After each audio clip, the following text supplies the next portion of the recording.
Hello everyone. It is continuation of the chapter 1 financial statements of a company of part B, that is analysis of financial statements. Students, हमने देखा था कि financial statements में statements of balance sheet, statement of profit and loss, notes to accounts और cash flow statement बनते हैं. ये जो आपका चैप्टर 1 है ये इम्पॉर्टेंट इसलिए भी है क्योंकि इसी के बेस पर आपके इस बुक के बाकी के चैप्टर्स जैसे comparative statements, common size statements और रेशियो एनालिसिस और कैश फ्लो स्टेटमेंट बेस्ड है. तो प्रीवियस वीडियोस में हम लोग ये कर चुके हैं कि स्टेटमेंट ऑफ बैलेंस शीट जो बनती है उसमें क्या क्या आइटम्स आती हैं उनकी डिटेल हम कर चुके हैं, उसके नोट्स टू अकाउंट्स हम कर चुके हैं. आज हम इसमें बात करेंगे statement of profit and loss की. इसके फॉर्मेट में सबसे पहले आप देखिए statement of profit and loss of dash company for the year ending. जब हमने बैलेंस शीट का फॉर्मेट बनाया था तो उसमें एज एट लिखा था, यहाँ पर फॉर द ईयर एंडिंग है. परफॉर्मा जो इसका बना है, पहला पर्टिकुलर्स, उसके बाद note number, then current year और प्रीवियस ईयर. सबसे पहला इसमें पॉइंट है revenue from operation, note number 1. Means इसकी डिटेल आपको नोट नंबर 1 में दे रखी है. इसके बाद सेकंड है other income, note number 2. Third total revenue. Total revenue के लिए सिर्फ आपने रेवेन्यू फ्रॉम ऑपरेशन और अदर इनकम को ऐड करना है, मीन्स 1 + 2 ब्रैकेट में लिखा भी हुआ है. देन फोर्थ नंबर पे है एक्सपेंसेस. एक्सपेंसेस के अंडर सबसे पहले है कॉस्ट ऑफ मटेरियल कंज्यूम्ड, जिसकी डिटेल पॉइंट नंबर 3 पर है. Then purchase of stock in trade. इसका कोई वर्किंग नोट नहीं बनता लेकिन इसका मीनिंग बता रखा है आपको आगे जा कर के. Then changes in inventories of finished goods, work in progress and stock in trade, note number 4 पर. Then employees benefit expenses, note number 5. Finance cost, note number 6. Depreciation and amortisation expenses, note number 7 और other expenses, note number 8. जब इन सभी expenses को हम add कर देते हैं तो ये हमारे पास आ जाता है टोटल एक्सपेंसेस. फिर हमें कैलकुलेट करना है profit before tax. Profit before tax निकालने के लिए आपको टोटल रेवेन्यू में से टोटल एक्सपेंसेस को माइनस करना है, मीन्स 3 - 4, जो कि आपको ब्रैकेट में भी दे रखा है. इसके बाद अब इसमें से 6 नंबर पे टैक्स माइनस किया. प्रॉफिट बिफोर टैक्स में से जब हम टैक्स माइनस कर देंगे तो ये प्रॉफिट आफ्टर टैक्स आ जाएगा. तो इट मीन्स कि बिफोर टैक्स का मतलब होता है ऐसा प्रॉफिट जिसमें से टैक्स माइनस नहीं किया हुआ, और टैक्स माइनस करने के बाद जो प्रॉफिट आ गया उसे हमने कहा प्रॉफिट आफ्टर टैक्स. अब 1 बाय 1 हम इसकी डिटेल करते हैं. फर्स्ट पॉइंट है रेवेन्यू फ्रॉम ऑपरेशंस. नॉर्मल यानी मेन रेवेन्यू जनरेटिंग एक्टिविटीज से जो इनकम होती है, रेवेन्यू फ्रॉम ऑपरेशंस, इसके अंडर में 3 आपको पॉइंट्स दे रखे हैं. Number A revenue from sale of products. अगर आप गुड्स को सेल कर रहे हैं, ग्रॉस अगर आपको गिवन है तो उसमें से रिटर्न्स आपको माइनस करनी है. Second revenue from sale of services. ऐसा भी हो सकता है कि आप गुड्स नहीं सर्विसेज में डील कर रहे हो, तो revenue from sale of services. और सी अदर ऑपरेटिंग रेवेन्यू, जैसे सेल ऑफ स्क्रैप. अगर स्क्रैप को सेल करने से कोई इनकम होती है तो वो भी आपकी अदर ऑपरेटिंग रेवेन्यू में इंक्लूड हो जाता है. इसके बाद सेकंड नंबर देखिए अदर इनकम. अदर इनकम की डिटेल, पहला पॉइंट इंटरेस्ट इनकम. चाहे इंटरेस्ट रिसीव हो गया या अर्न है, मीन्स एक्रूड भी है तब भी यहाँ पर रिकॉर्ड होगा, क्योंकि आपको पता है कि एक्रूअल बेसिस के बेस पर हम अकाउंट्स मेंटेन करते हैं. Second dividend income. बिजनेस ने कहीं अमाउंट इन्वेस्ट किया हुआ है शेयर्स के रूप में तो वहाँ से डिविडेंड मिलेगा. थर्ड या सी जिसे हम कह रहे हैं gain on sale of investment. किसी इन्वेस्टमेंट को बेच करके उस पर गेन हो गया, जो प्रॉफिट होता है, यहाँ पर्टिकुलर टर्म गेन यूज़ होती है. गेन हुआ, वो गेन यहाँ रिकॉर्ड हो गया. Less loss on sale of investment. अगर कोई लॉस है तो इसी में से माइनस कर देंगे.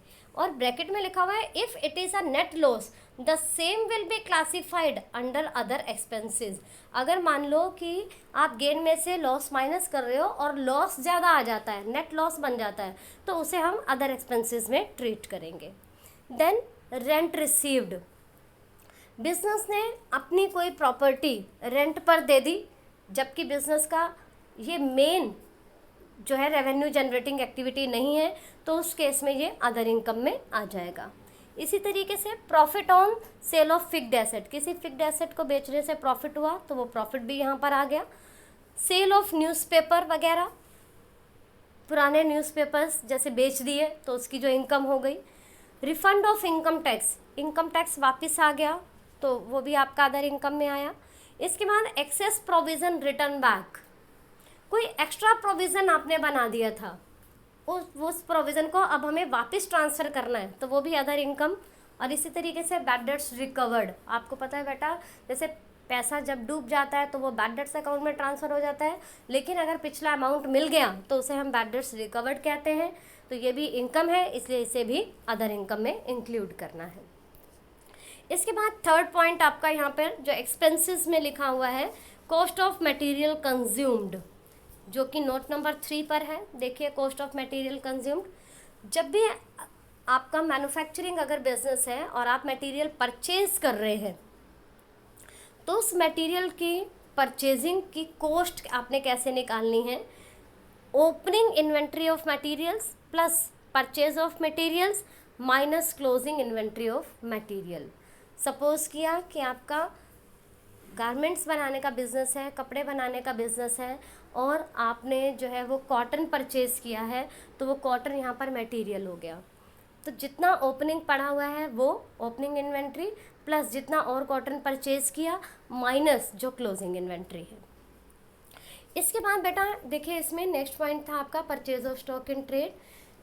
हालांकि इसकी आपकी कोई नोट बनाने की नीड नहीं होती, क्योंकि सिंपली ये purchase of stock in trade, अगर आप ट्रेडिंग बिजनेस भी कर रहे हैं, ऐसा भी हो सकता है कि ओनली मैन्युफैक्चरिंग बिजनेस हो, ऐसा हो सकता है ओनली ट्रेडिंग हो, ऐसा भी हो सकता है मैन्युफैक्चरिंग और ट्रेडिंग दोनों हो। तो ट्रेडिंग बिजनेस के केसेस में क्या होता है कि जो सामान परचेज किया, जो गुड्स परचेज की, विदाउट प्रोसेसिंग उसे एज इट इज़ सेल करते हैं, तो उसे हम purchase of stock in trade कहते हैं। तो goods purchase for reselling without processing is called purchase of stock in trade. इसके आगे लिखा हुआ है, if the company carries out further processing on the goods purchased they do not remain in stock in trade but become the part of cost of material consumed. अगर उस goods को जो purchase किया है एज इट इज़ सेल नहीं कर रहे, उसके ऊपर कोई फर्दर प्रोसेसिंग हो रही है, तो वो कॉस्ट ऑफ मटेरियल कंज्यूम्ड का पार्ट बन जाएगा, फिर वो purchase of stock in trade का पार्ट नहीं होगा। इसके बाद नेक्स्ट पॉइंट इसमें देखिए, changes in inventories of finish goods, work in progress and stock in trade. आपको पता है बेटा कि अगर आपकी मैन्युफैक्चरिंग कंपनी होती है तो raw material, work in progress और फिनिश गुड्स 3 तरह का स्टॉक होता है। रॉ मटेरियल कच्चा माल जैसा खरीदा है उसी की बात कर रहे हैं। वर्क इन प्रोग्रेस कुछ काम हो गया, कुछ होना बाकी है, वर्क इन प्रोग्रेस होता है। फिनिश गुड्स पूरा का पूरा माल बिकने के लिए तैयार है, पूरी की पूरी गुड्स जो है इस तरीके से रेडी हो गई हैं कि अब आप उसे सेल कर सकते हैं, तो वो फिनिश गुड्स हो जाता है। तो ये जो चेंजेस इन इन्वेंट्रीज निकाली है यहाँ पर, वो ओनली फिनिश गुड्स और वर्क इन प्रोग्रेस और स्टॉक इन ट्रेड की कैलकुलेट की है, रॉ मटेरियल की परचेज नहीं की। बिकॉज आपने देखा कि जो रॉ मटेरियल का ओपनिंग इन्वेंट्री और क्लोजिंग इन्वेंट्री है वो कॉस्ट ऑफ मटेरियल कंज्यूम्ड में इंक्लूड हो गया था। तो यहाँ ओनली ओपनिंग और क्लोजिंग इन्वेंट्री आपकी आएगी फिनिश गुड्स की, वर्क इन प्रोग्रेस की और स्टॉक इन ट्रेड की। तो देखिए इसे कैसे कैलकुलेट करना है। Opening inventory of finish goods लिया, उसमें से closing inventory of finish goods minus कर दिया, तो ये नेट अमाउंट आ गया। लाइकवाइज वर्क इन प्रोग्रेस का ओपनिंग और क्लोजिंग का डिफरेंस ले लिया, और फिर स्टॉक इन ट्रेड का ओपनिंग और क्लोजिंग का डिफरेंस ले लिया, इन तीनों को ऐड कर दिया। ये जो अमाउंट ऐड करके आएगा वो अमाउंट यहाँ पर face of the statement of P&L पे लिखा जाएगा नंबर 4 पे। इससे रिलेटेड एक और पॉइंट यहाँ गिवन है बेटा नोट में, net difference between opening and closing inventory में भी पॉजिटिव और नेगेटिव। पॉजिटिव है तो एज इट इज़ लिख देंगे, और अगर नेगेटिव आइटम आ रही है तो उसे आप ब्रैकेट्स में लिखेंगे। इसके बाद नेक्स्ट पॉइंट देखिए, इसमें ये है employee benefit expenses. Employee benefit expenses employees पर जो भी अमाउंट खर्च किया जा रहा है, जैसे number 1 wages, salaries, bonus, leave encashment, wages आप लोगों को पता है, ब्लू कॉलर जो जॉब करते हैं उन्हें वेजेस दिया जाता है, यानी जो प्रोडक्शन में इन्वॉल्व होते हैं, प्रोडक्शन से डायरेक्टली इन्वॉल्व होते हैं। सैलरीज जो एडमिन स्टाफ होता है उनको जो अमाउंट दिया जाता है, जिसे हम वाइट कॉलर जॉब बोलते हैं, सैलरीज होती है। बोनस एक्स्ट्रा जो अमाउंट पे किया जाता है, जैसे कंपनीज को अगर प्रॉफिट ज़्यादा हो रहे हैं तो उस प्रॉफिट का कुछ पार्ट जब एम्प्लॉयज़ को दे देते हैं तो वो बोनस हो जाता है। लीव एनकैशमेंट, लीव एनकैशमेंट का मतलब कि जितनी लीव्स सैंक्शन की हुई हैं कंपनी ने, अगर कोई एम्प्लॉय उससे कम लीव्स लेता है तो बाकी की जो बची हुई लीव होती हैं उनके लिए अमाउंट पे कर दिया जाता है, जिसे हम लीव एनकैशमेंट कहते हैं। लाइकवाइज नेक्स्ट पॉइंट है contribution to provident fund. Provident fund में एम्प्लॉयर और एम्प्लॉय दोनों का कंट्रीब्यूशन होता है, तो एम्प्लॉयर का जो कंट्रीब्यूशन है वो एक्सपेंस है, वो यहाँ पर रिकॉर्ड हो जाता है। And other funds like gratuity fund, superannuation fund. Gratuity भी किसी पर्सन को, अगर कोई पर्सन 5 ईयर्स से ज़्यादा एक कंपनी में, एक बिजनेस में जॉब करता है तो एज़ पर द एक्ट उसका अमाउंट बनता है जिसे हम ग्रेचुटी कहते हैं। उसकी कैलकुलेशन का एक प्रॉपर मेथड होता है जो आप फाइनल ईयर में जाकर के जब आप इनकम टैक्स पढ़ेंगे तो वहाँ पर इसको पढ़ेंगे। इसी तरीके से एक सुपरएनुएशन फंड होता है, तो जहाँ मीन्स कि कोई भी अमाउंट जो एम्प्लॉयज़ के बेनिफिट के लिए खर्च किया जा रहा है वो इसमें इंक्लूड होगा। इसके बाद स्टाफ वेलफेयर एक्सपेंसेस, जैसे कैंटीन एक्सपेंसेस, इसे आप सिंपली समझ सकते हैं।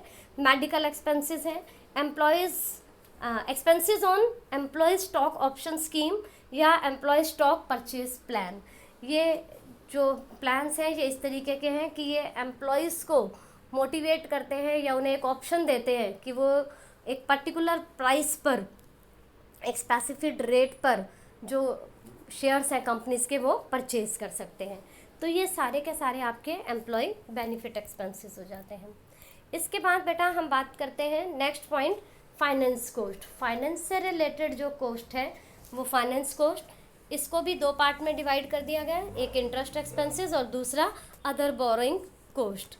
इंटरेस्ट एक्सपेंसेस में ले लिया, जैसे interest paid on long term loans, interest paid on overdraft या कैश क्रेडिट, या interest paid on debentures, bonds on public deposits.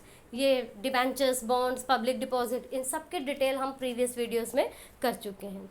इसी तरीके से अदर बोरोइंग कॉस्ट्स, इन इंटरेस्ट के अलावा कुछ और भी कॉस्ट हो सकती हैं, जैसे डिस्काउंट और loss on issue of debentures return of. ये जो डिबेंचर्स हैं ये डिस्काउंट पर इशू हो सकते हैं, तो और loss on issue of debenture लिखा है यहाँ पर। ये जो loss on issue of debenture है बेटा, ये जब डिबेंचर्स प्रीमियम पर रिडीम किए जाते हैं तो उसी समय लॉस बना दिया जाता है, प्रीमियम ऑन रिडम्पशन का प्रोविज़न बना देते हैं और उसको जो है वो लॉस में ट्रांसफ़र कर देते हैं। उस लॉस को यहाँ पर जितना राइट ऑफ करते हैं वो लिखते हैं। Likewise premium payable on redemption of debentures return of, loan processing charges, ये सब आप समझते हैं, लोन प्रोसेसिंग चार्जेस भी, guarantee charges, commitment charges, commission paid for deposit mobilisation. तो इस तरीके के जितने भी बोरोइंग से रिलेटेड, उधार लेने से रिलेटेड जो एक्सपेंसेस होते हैं उसे हम फाइनेंस कॉस्ट कहते हैं। इसके बाद जो इसमें नेक्स्ट पॉइंट है वो हमारे पास है डेप्रिसिएशन एंड अमोर्टाइजेशन एक्सपेंसेस, और फिर उसके बाद अदर एक्सपेंसेस हैं। तो डेप्रिसिएशन और अमोर्टाइजेशन एक्सपेंसेस देखिए। डेप्रिसिएशन का मतलब होता है cost of tangible asset return of. कोई भी टेंजिबल एसेट है अगर उसकी वैल्यू कम हो रही है और सेल नहीं हुई तो इट मीन्स कि वो जो वैल्यू कम हो रही है वो डेप्रिसिएशन है। सिर्फ वैल्यू में रिडक्शन हो रही है विदाउट सेलिंग तो वो आपका डेप्रिसिएशन होता है। लाइकवाइज अमोर्टाइजेशन, अगर इनटेंजिबल एसेट्स की वैल्यू में कमी आ रही है और क्वेश्चन में कुछ नहीं मेंशन कि वो सेल है या क्या है तो उसे हम अमोर्टाइजेशन लेकर के चलते हैं, जैसे goodwill return of, patents return of या कंप्यूटर सॉफ्टवेयर अमोर्टाइज्ड। इसके बाद नंबर 8 पे आपको अदर एक्सपेंसेस दे रखे हैं।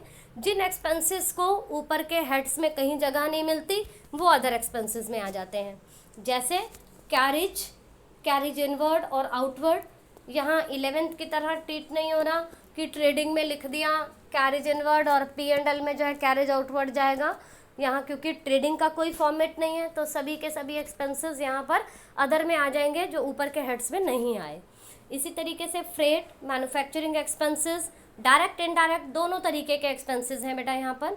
Rent, rates and taxes, insurance, less prepaid if any, क्योंकि आपको एडजस्टमेंट करनी होती है आउटस्टैंडिंग और प्रीपेड से रिलेटेड।